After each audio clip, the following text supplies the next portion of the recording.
that's the first thing that I'm looking at. And a lot of that comes from, you know, toughness. Some of the best rebounders that I knew as big guys were undersized 5 men, undersized 4 men. So I don't think it necessarily has to do with speed, size, athleticism as much as just wanting to do it.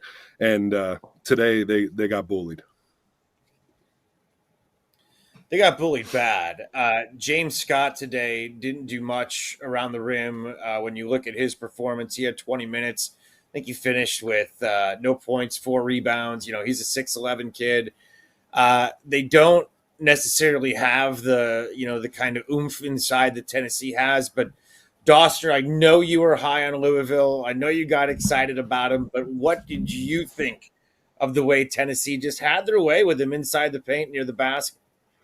I was so impressed with Chaz Lanier and kind of the efficiency that that Tennessee was able to play with and the way that they were able to execute offensively, right? And my big question with this team coming in was I thought that they had guys that could score, right? If you look at the way that this team is built, some of their big guys even are a little bit more they were finesse more than they were just physical at their last stops. I think that goes for Igor Milicic. I think you could say that about Cade Phillips. I think you could say that about JP Estrella.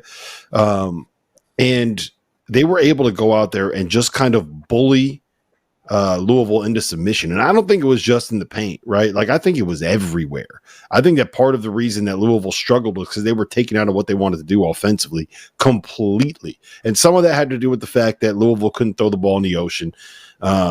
And some of that had to do with the fact that Tennessee is just always apparently going to be an elite defense. And to me, like, you know what you're going to get from Tennessee on the defensive end. And I did not know if that was culture-wise, right?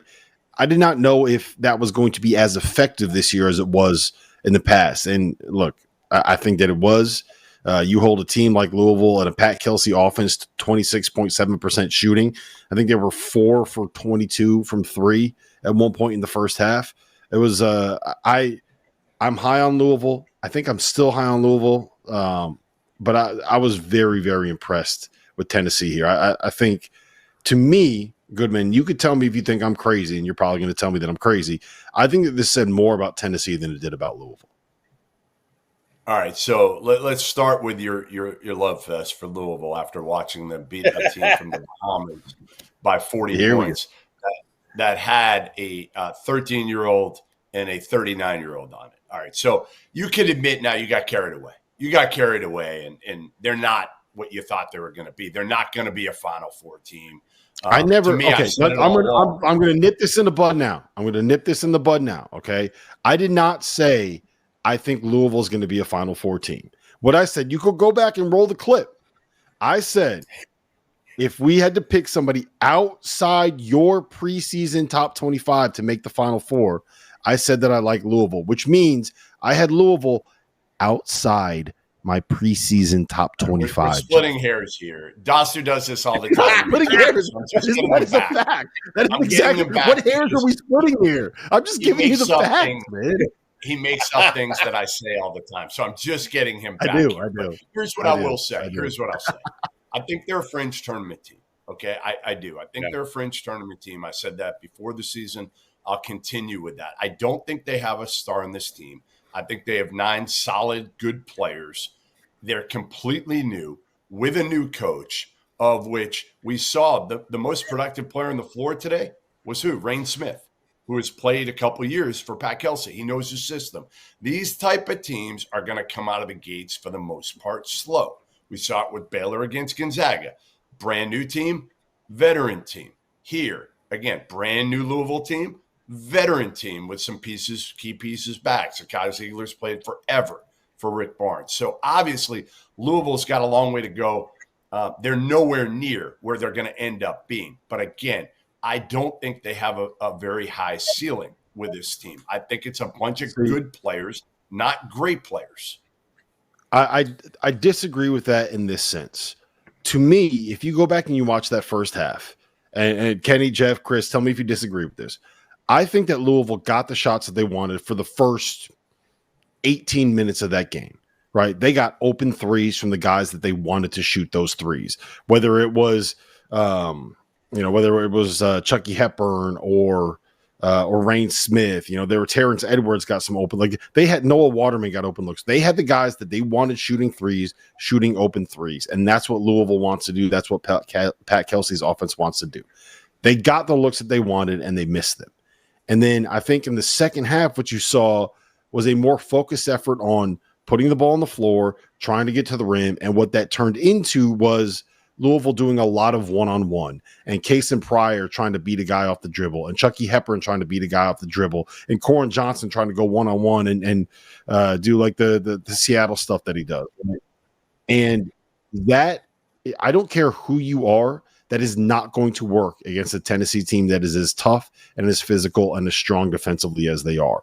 So I think that the offense worked and the guys missed the shots. So I'm not ready to say that, like, I'm not going to bail on this team yet. Now, if they keep getting those shots and they keep missing them, then yes, that is going to be a problem.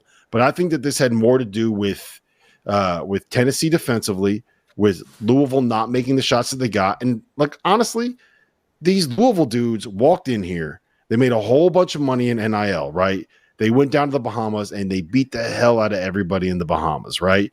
They have all of these people in Louisville telling them how great they are and how awesome they are because Louisville basketball is back, and the positivity that is there with the program, the energy is going up, and they're back into it, right? And then they go out in their exhibitions and they whip some ass again. And then they go out in their first game against Morehead State and they beat them by 50. And you come in here against Tennessee, and I think that there was a little bit of a sense of, we're awesome. Like, we've made it. We are here. And then you play Tennessee and they punch you in the mouth, and this team was not ready to react to that. So I'm missing, Rob? Hey, Rob. Who? You know who Louisville's missing? Ante Brzovic. That's who they're missing. If you put him on this team, it is a completely different team. It is. James Scott, I love him. He's not ready. He's not ready. He should be a shot blocking, rim running monster. And it's almost like he's too nice a kid, picked up 2 fouls right away. Just, I don't know. I don't know what it is. Yeah. Kenny, where are you at with it? Am I crazy on Louisville? Back me up here. Kenny, you got to have my back, man. Come on. I do. I actually do have your back, and there's one reason for that, and it's Pat Kelce. Because he knows. Okay. I played for Pat Kelce. I know the kind of coach he is. I know the kind of motivator that he is.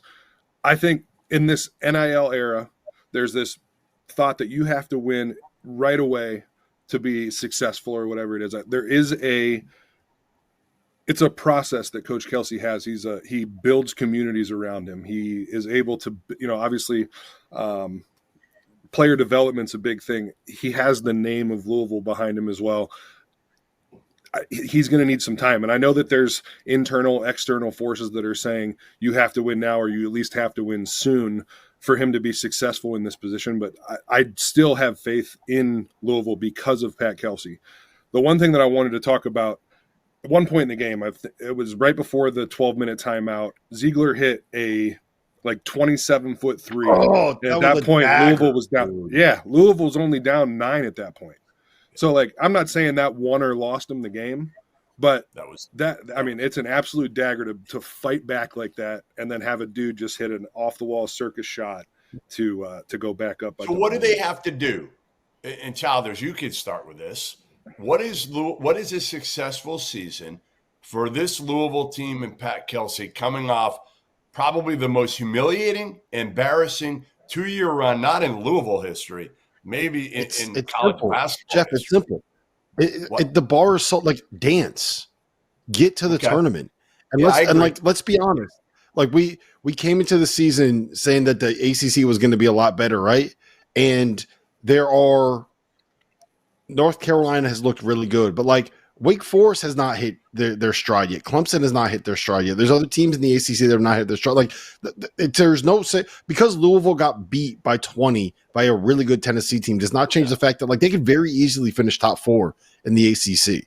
And I'm not ready to jump off this bandwagon because there was one night where they shot 10 for 39 from 3 when I would say probably the 60 to 70% of those were good looks. Don't get me wrong. I'm not either, and I've learned over the years, don't overreact to a game early in the season. All I'm saying